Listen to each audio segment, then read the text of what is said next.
L'objectif aujourd'hui pour l'avocat de Marc Dutroux, c'était de réclamer une expertise psychiatrique, la première étape pour obtenir à terme une éventuelle libération conditionnelle. Libération dont on peut fortement douter pour l'instant. J'irais heureusement. Heureusement, il faut quand même se souvenir de ce que cet homme a fait au départ.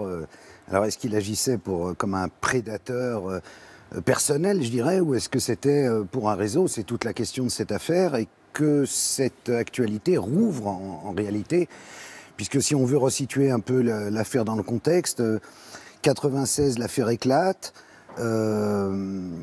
Lui, c'est un peu un baltringue. Marc Dutroux, c'est un mec, il vole des voitures. Il a déjà été condamné, il a déjà fait de la prison pour viol et séquestration de mineurs. Hein. Absolument. La moitié de sa peine. Il est dealer à ses heures. Bon, c'est un homme des basses œuvres. Et puis, il y a un personnage dans l'histoire qui s'appelle Michel Nihoul et qui va en fait disparaître, être éclipsé au moment du procès qui ne se tient que beaucoup plus tard.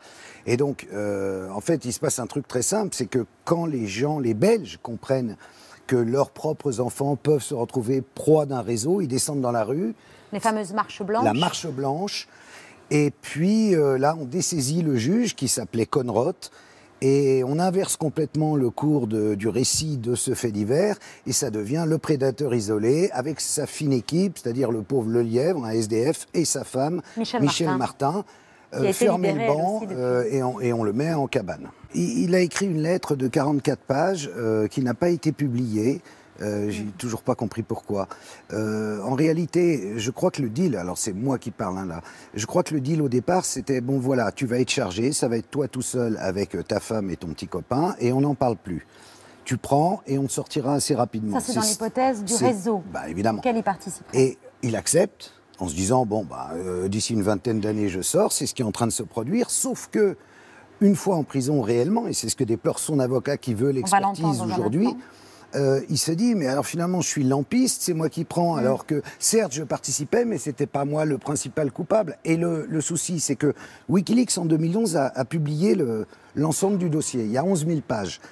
Et on se rend compte que, quand on voit la floraison des noms qui sont interrogés et le niveau, ça monte jusqu'à la royauté. Bah oui, évidemment, des gens qui participaient au parti fine, évidemment, du même coup, on comprend que l'affaire a été enterrée. Et il y a aussi quelque chose de très intéressant à voir, c'est qu'en France, même époque, 3 réseaux pédophiles vont tomber. Taureau Bravo, Achille, Ado 71. Et le jour où le juge Conroth est dessaisi en Belgique, plus aucun réseau pédophile n'a été trouvé en France. C'est quand même très étrange. Tout ça est très étrange. Oui, c'est surtout un apporteur d'affaires. Hein. Ça rapporte énormément. Beaucoup plus que la drogue. Donc c'est pour ça qu'il faisait ça. Faut pas chercher plus loin. Hein. Faut pas aller chercher midi non plus à 14h. Et je crois en fait que c'est pas du tout l'intérêt de l'État belge de le sortir, parce que ça va faire ressortir le débat qu'on vient de tenir ici et qui n'est toujours pas clos entre les croyants et les incroyants. Base, Karl, parce que ça, on ne comprend pas bien. Qui a protégé quoi? Et est-ce qu'il y a dans le dossier des gens qui ont été protégés ou couverts? Bien entendu. Et quel dossier? Je vous ai dit, il est sur Wikileaks.